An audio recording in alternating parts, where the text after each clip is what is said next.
साथियों,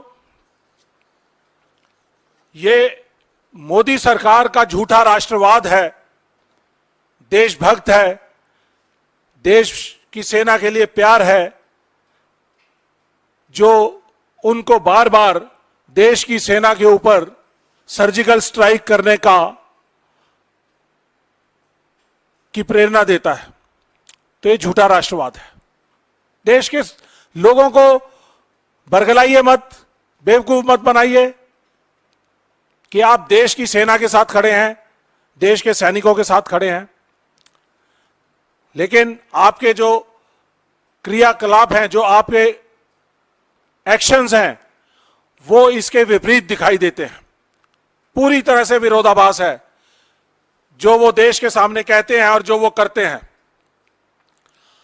अगर वो देश की सेना के साथ खड़े रहते तो आज 1 रैंक 1 पेंशन हमें सैनिकों को पूरी तरह से मिल चुका होता।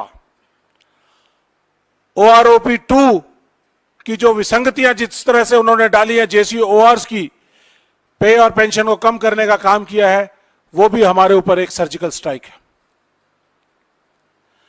इसके अलावा नॉन फंक्शनल अपग्रेडेशन, जिसकी बहुत पुरानी डिमांड थी, जिसको नहीं इन्होंने किया, वो भी हमारे ऊपर एक सर्जिकल स्ट्राइक है। देश की बहुत सारी ऑर्गेनाइजेशंस हैं जिनको प्राइवेटाइज किया जा रहा है। ऑर्डिनेंस फैक्ट्रीज को प्राइवेटाइज किया जा रहा है। EME, electronics and mechanical engineers, जिसका मैं एक सैनिक हूं, जो एक सुई से लेके और एयरक्राफ्ट तक हर चीज की मैनेजमेंट और मेंटेनेंस का काम करती है। हमारे बिना कोई भी फाइटिंग आर्म्स लड़ाई में नहीं जाता है, क्योंकि कहीं पे भी किसी जगह पे भी रिपेयर मेंटेनेंस की जरूरत पड़ सकती है। तो ऐसी सिचुएशन के अंदर उन्होंने उसको सर्विसेज के बहुत सारे एलिमेंट्स को प्राइवेटाइज करने का काम किया है। देश की कैंटोनमेंट बोर्ड्स को खत्म करने का काम किया है। 62 कैंटोनमेंट बोर्ड्स को, जो 150 साल पुराने कैंटोनमेंट बोर्ड चल रहे थे, उनको खत्म किया गया है। इन्होंने देश के शॉर्ट सर्विस सैनिकों से, जो 5 साल या 10 साल सर्विस करते थे, उनसे उनके बेनिफिट ले लिए हैं। इसी तरह से जो सबसे बड़ा देश की सुरक्षा प्रणाली के साथ प्रहार किया गया है, वो है अग्निपथ या अग्निवीर स्कीम। 1 रैंक 1 पेंशन हम मांगते हैं, वो उनके लिए नो रैंक और नो पेंशन। 18 साल में भर्ती, 19 साल में भर्ती, 22 साल और 23 साल के अंदर रिटायरमेंट, 10 लाख 11 लाख का एक्स ग्रेशिया अमाउंट। क्या वो जिंदगी चलाएगा? नहीं चलाएगा। क्या उनको मेडिकल बेनिफिट मिलेंगे? नहीं मिलेंगे। अगर इस नौकरी के दौरान उनको डिसेबिलिटी हो जाती है, तो क्या उस डिसेबिलिटी को इस पॉलिसी के अंदर कवर किया गया है? नहीं किया गया है। तो अग्निवीर को कैसे डिसेबिलिटी मिलेगी? अगर वो हताहत हो गए या वो शहीद हो गए तो उनको कुछ एक्स ग्रेशिया मिलेगा, लेकिन इस डिसेबिलिटी के अंदर, उसके अंदर कोई भी उनका कोई प्रोविजन नहीं रखा गया। हमारे बीच में मोदी सरकार ने अपने देश की सेना के ऊपर एक बहुत ही भयंकर सर्जिकल स्ट्राइक की है। बड़ा वक्तव्य है, लेकिन वाकई में यह सर्जिकल स्ट्राइक है। देश का सैनिक जो देश की सरहदों के ऊपर गर्मी में, आंधी में, तूफान में, ठंड में -40-50 डिग्री टेम्परेचर के अंदर खड़ा रहता है, उसके मान और सम्मान को ठेस पहुंचाते हुए मोदी सरकार ने उनके ऊपर एक सर्जिकल स्ट्राइक की है। जब हमारा सैनिक देश के लिए लड़ता हुआ कुर्बान हो जाता है, तो देश ने उसके मान और सम्मान को रखने के लिए एक डिसेबिलिटी पेंशन या एक्स ग्रेशिया रिलीफ का प्रोविजन रखा हुआ है। अब एक नई पॉलिसी आई है जिसका नाम है entitlement rules for casualty pension and disability compensation awards to armed forces personnel 2023, जिसका नोटिफिकेशन 21 सितंबर 2023 को जारी किया गया। इसके तहत सबसे पहली चीज मैं आपको यह बताना चाहूंगा कि ये जो पॉलिसी है वो एक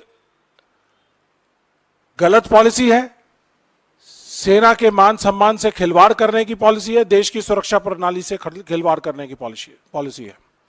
इसके अलावा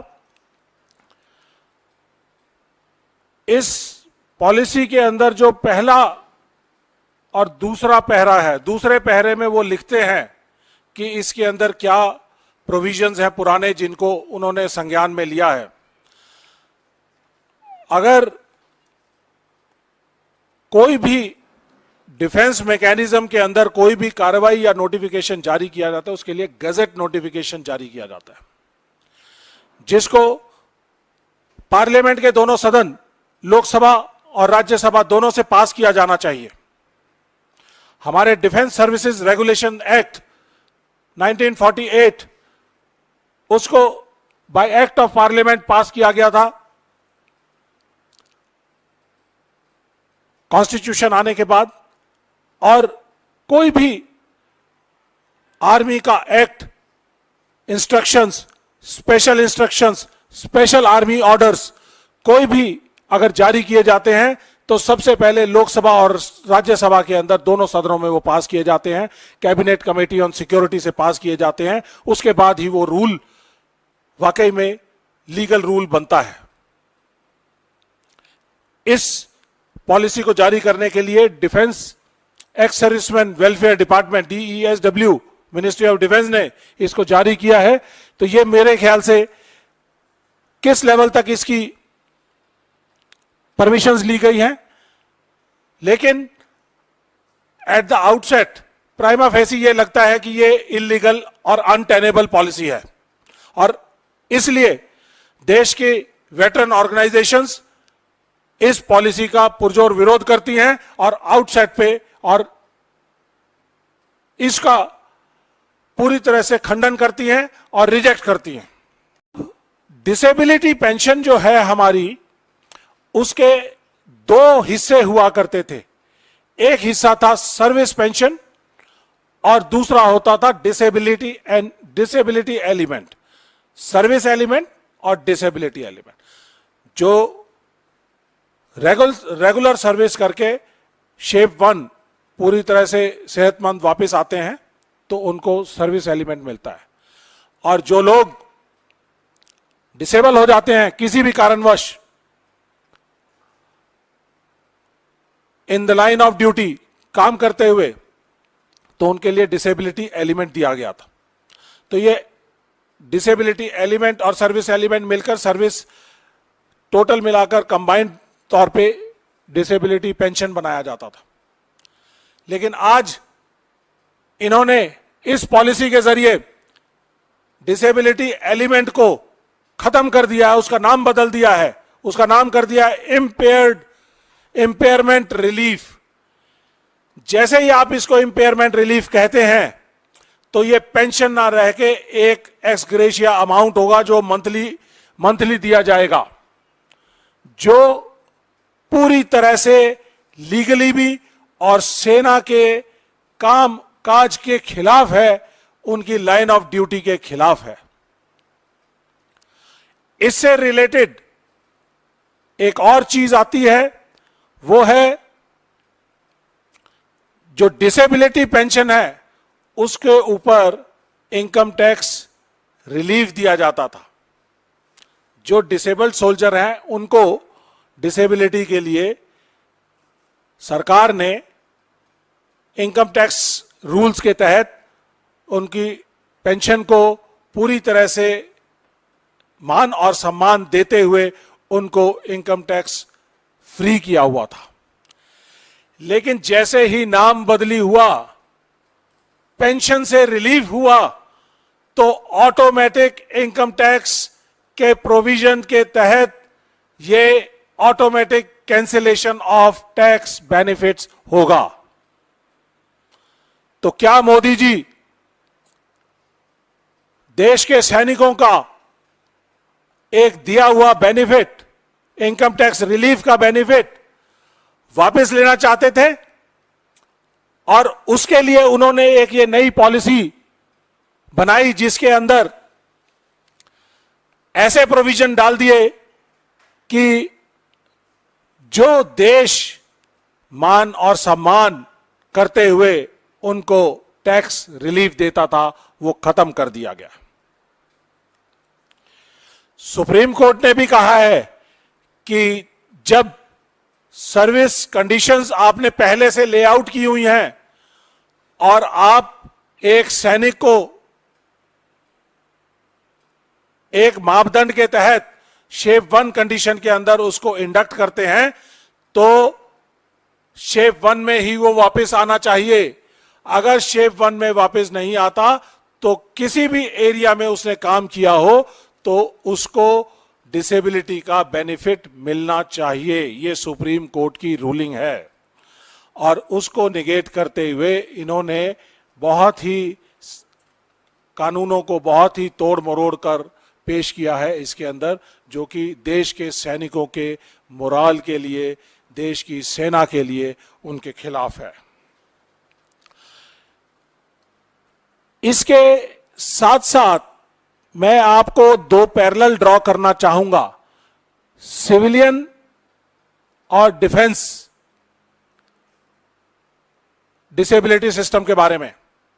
सिविलियन डिसेबिलिटी सिस्टम के हिसाब से गुवाहाटी में बैठे हुए कोई भी सेंट्रल गवर्नमेंट के अधिकारी, जवान या कोई भी पर्सनल, अगर उसको हार्ट अटैक आ जाता है या कोई भी डिसेबिलिटी हो जाती है, कोई प्रॉब्लम आ जाती है, तो वो कवर होती है उनके डिसेबिलिटी रूल्स के अंदर, जिसके लिए एक्स्ट्रा ऑर्डिनरी वाला, ये एक्स्ट्रा ऑर्डिनरी पेंशन के ऑर्डर्स है सेंट्रल गवर्नमेंट सर्विसेज के लिए। इसके अंदर हार्ट अटैक जैसी बीमारी जो किसी को भी आ सकती है, स्ट्रेस रिलेटेड इश्यूज कभी भी कॉन्ट्रैक्ट किए जा सकते हैं, तो उसके लिए उन्होंने सेंट्रल गवर्नमेंट सर्विसेज ने सही प्रोविजन किया हुआ है। लेकिन गुवाहाटी में बैठा हुआ या इम्फाल में लड़ाई लड़ता हुआ या अरुणाचल की हाई ऑल्टीट्यूड एरिया में या जम्मू एंड कश्मीर के हाई ऑल्टीट्यूड एरिया के अंदर या इंसर्जेंसी एरिया के अंदर हमारे अगर किसी भी सैनिक को अगर हार्ट अटैक आ जाता है तो वो इस चीज के लिए कवर नहीं होता। तो ऐसी ऐसी विसंगतियां इन्होंने डाली हुई हैं। हमारा स्टैंड बड़ा क्लियर है, सभी वेटरन ऑर्गेनाइजेशंस इस डिसेबिलिटी के खिलाफ हैं। इस डिसेबिलिटी के साथ जो आने वाले और प्रॉब्लम्स हैं, जो मैंने आपको बताया कि डिसेबिलिटी एलिमेंट खत्म होते ही, जैसे ही हमारे सैनिक की डेथ होती है तो ये डिसेबिलिटी एलिमेंट चला जाएगा, जिसको इंपेयरमेंट रिलीफ कहा जाता है, कहा जाएगा आज के बाद। और जो हमारी विधवाएं हैं, विधवा पेंशन जो फैमिली पेंशन दी जाती है, अगर 100 रुपया पेंशन थी तो 100 रुपया का 60% उसको कर दिया जाता है जब सैनिक की, वेटरन की डेथ हो जाती है। और अगर उसको 100 रुपए के साथ 100 रुपया और डिसेबिलिटी पेंशन मिलती थी तो उसको 60 जमा 60 120 रुपया विधवा को पेंशन मिलती थी सैनिक के जाने के बाद। आज उसी विधवा को 100 रुपए का जो इंपेयरमेंट रिलीफ है वो खत्म हो जाएगा। 100 रुपए की सर्विस पेंशन जो है उसमें से सिर्फ 60 रुपया मिलेगा, तो उसकी 200 रुपए की पेंशन घटकर सिर्फ 60 रुपया रह जाएगी। 140 रुपया परसेंटेज में अलग अलग रैंक के लिए, अलग अलग लोगों के लिए अलग अलग होगा, लेकिन इतना बड़ा रिडक्शन जब आप करोगे तो देश में हाहाकार मचेगा। देश के पूर्व सैनिक सड़कों पे उतरेंगे। आज का सैनिक कल का पूर्व सैनिक होगा और हर सैनिक का मान सम्मान रखना सरकार का काम है।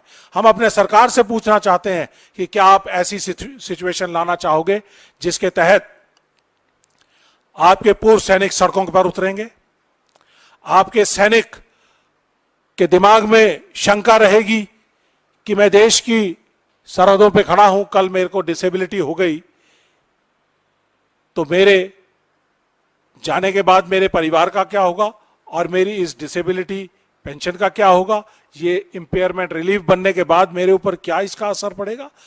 ये सवाल बहुत गहन है, आप मीडिया वालों को ये सवाल पूछने चाहिए।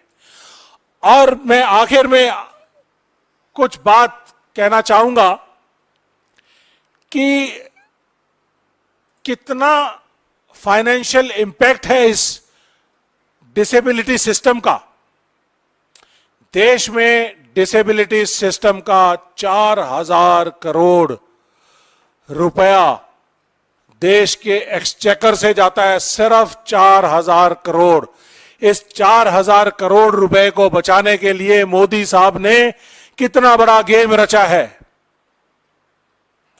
8,000 का जहाज अपने लिए ले सकते हैं, अपने साथियों का, अडानी का 1,15,000 करोड़ का लोन माफ कर सकते हैं और पता नहीं कितनी कितनी स्कीम चालू कर सकते हैं।